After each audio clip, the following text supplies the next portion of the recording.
Assalamualaikum warahmatullahi wabarakatuh.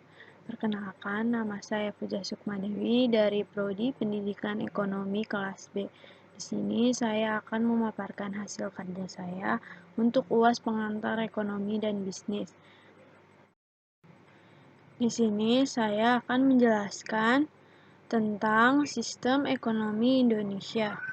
Menurut rujukan dari Bappenas, sistem ekonomi Indonesia, walaupun dengan perumusannya yang agak beragam, telah dimuat di berbagai ketetapan perundang-undangan. Dalam Undang-Undang Dasar 1945, khususnya pasal 33, sistem ekonomi dirumuskan sebagai berikut.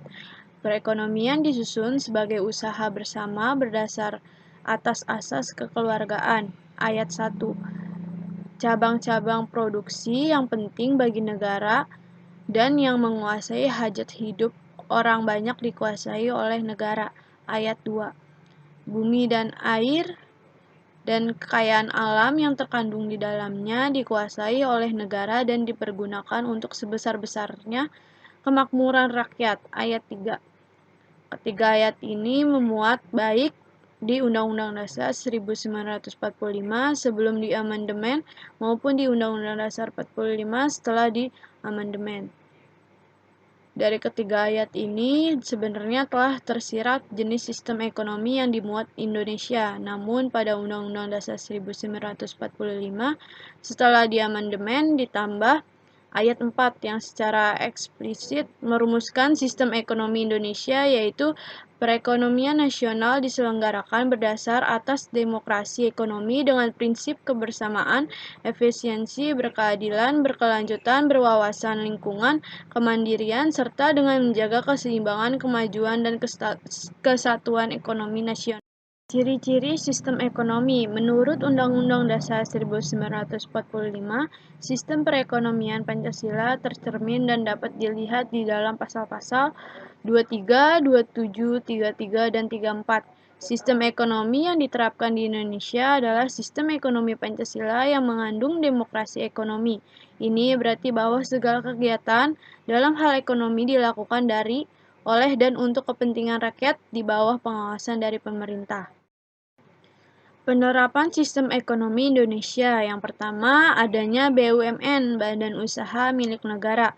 Merujuk pada aturan dan undang-undang resmi negara yang mengatakan hal-hal yang dianggap penting serta berhubungan dengan hajat hidup orang banyak diatur oleh negara. Karenanya, negara memimpin peran penting dalam menciptakan Badan Usaha Milik Negara atau BUMN. Yang kedua, adanya koperasi. Badan koperasi adalah salah satu bentuk implementasi dari sistem perekonomian Indonesia, yakni Pancasila. Setiap badan koperasi didirikan dengan tujuan usaha kolektif yang memakai dasar asas kekeluargaan. Yang ketiga, adanya serikat kerja.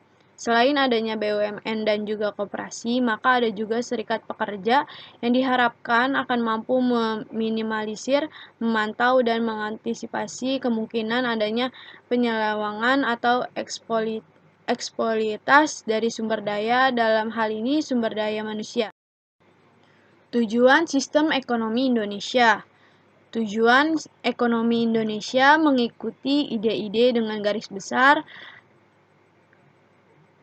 Yang pertama, peningkatan pendapatan per kapita negara. Yang kedua, perencanaan pembangunan ekonomi dan laju pertumbuhan ekonomi. Yang ketiga, meningkatkan taraf hidup penduduk serta menyertakannya.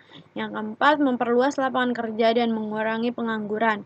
Yang kelima, mengurangi kesenjangan sosial. Yang keenam, meningkatkan kapasitas produksi. Yang ketujuh, meningkatkan investasi. Yang kedelapan, menurunkan angka kemiskinan. Yang kesembilan, menciptakan keadilan dan kemakmuran masyarakat.